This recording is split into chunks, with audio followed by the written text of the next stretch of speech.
فاطمه هات بینامه دوه بارکت هم بزاندم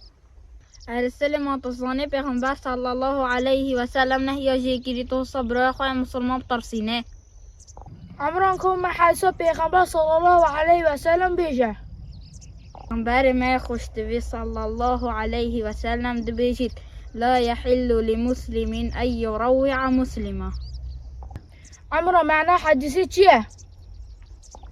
سلمان معنى حدیثی نه حلال بو مسلمان يكون مسلمان اگه بترسینه برای خودش طرفی دوباره ناکن